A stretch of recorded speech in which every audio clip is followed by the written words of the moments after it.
Hey everyone, it's Evangeline here at etrailer, and today we have the Hollywood Racks Destination 4, and we're taking a look at how it fits here on our 2024 Kia Niro. The Destination 4 is one of my favorite bike racks because it is so affordable but still offers amazing features that even pricier racks don't sometimes offer. This has a lot of versatility for types of bikes, but my favorite part about it is how lightweight and compact it is, even with the ability to carry around 4 bikes. Now, the downside to this rack is that this does not tilt down, which is a bummer because the Niro's hatch door is so short that most bike racks that tilt away give you so much hatch access and you can get into your cargo area. But at this price point, that's just going to be something you're going to have to give up for the ability to carry around a lot of bikes. So what types of bikes can you carry? Well, this does have a maximum weight capacity of 35 pounds per bike, which is most lighter mountain bike and road bikes.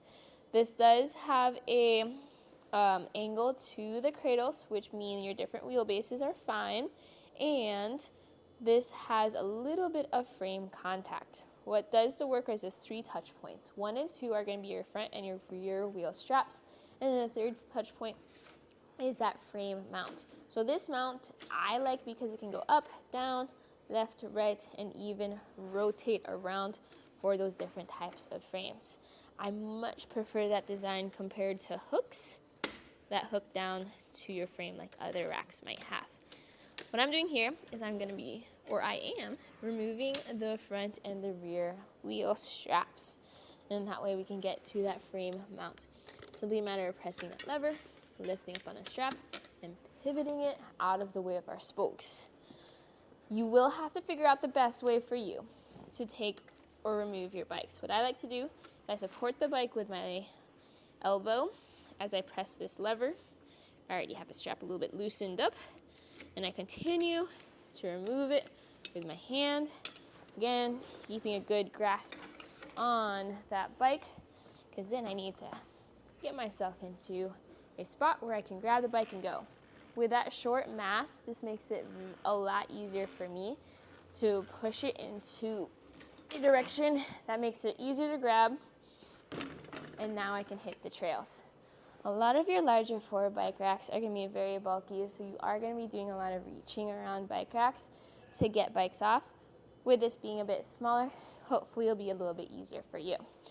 Now let's look in on those cradles. Notice those wheel straps as well as the width of the cradles. The maximum tire size you can carry this is going to be up to 3 inches. So if you have a fat bike, unfortunately, this is not going to work well for you. What I did find though is if you have a small kid's bike, this surprisingly fits really well for those smaller bikes. And that way, this will be good for families where you can still carry around multiple bikes and you have a little bit more stability compared to your hanging racks. What I'm doing here is I'm putting away the mast where you secure it with one of the straps, either a frame strap or a wheel cradle strap. And that way we have our more compact position. So before I fold this up in a way, first let's take some measurements of it folded out like this. Measuring for the length, this is going to add to the end of your Niro. We're going to go from the bumper to the end of the bike rack by the reflectors. That's going to be 38.5 inches. So that's a measurement to remember when you're backing into your garage or need to park into a tight spot. Fortunately, your car doesn't take up that much room, so you have a lot of room to work with. The next measurement is ground clearance. End of the rack to the ground, 17 inches. Center of the rack to the ground, 21.5 inches. Compare that to where your hitch receiver is, and your hitch sits 9.5 inches off the ground. So there's definitely a shank rise to give you a little bit more height, and that way this doesn't sag towards the ground when you go up steep inclines like driveways or hills. When you want to make this more compact, you loosen the bolt in the center of the rack, and then you lift the entire rack up. This does not have a stopper, so you do have to be careful to not push this all the way towards your vehicle, but rather focus on getting your bike rack lined up with the hole so that you can put that bolt back in and tighten everything back down. You are going to have a little clip that goes at the end of the bolt, so just make sure to put that back in once this is secure. We'll take some measurements again. We're going to measure from our bumper and to the end of the bike rack. It now sits at 14 inches. Big difference compared to when this was folded down. You'll have it in this position when you're driving around town, not planning on taking your bikes out just yet. It's really nice to see that even with this folded up, we still have full visibility out of our rear window and visibility of our tail lights. This does cover our license plate and our backup camera, but because of that open grid design, you are going to see this move, or you are going to be able to see through the bike rack.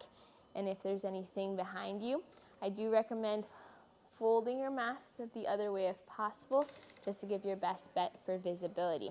But other than that, this does secure into your 2-inch hitch receiver. You have an anti-rattle bolt and a lock. If you don't yet have a hitch receiver, you can get one installed or get a custom fit one right here at eTrailer and either install it yourself or get one installed for you. With all that being said, for a compact, lightweight bike rack, I highly recommend the Destination 4. The downside is that you do lose on features like being able to tilt the rack away, as well as maybe having some more versatility for some other types of bikes, meaning zero frame contact. An alternative would be something like the Kuat Transfer.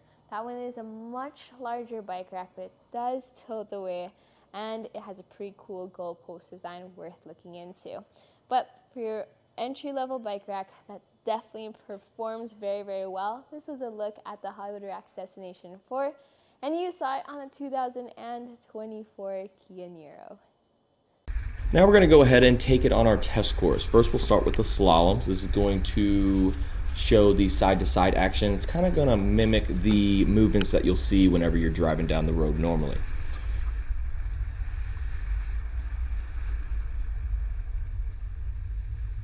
Now we'll have the alternating speed bumps. This is going to be more so like the uneven roads and some of that uneven terrain you might be traveling on, and see how it holds up.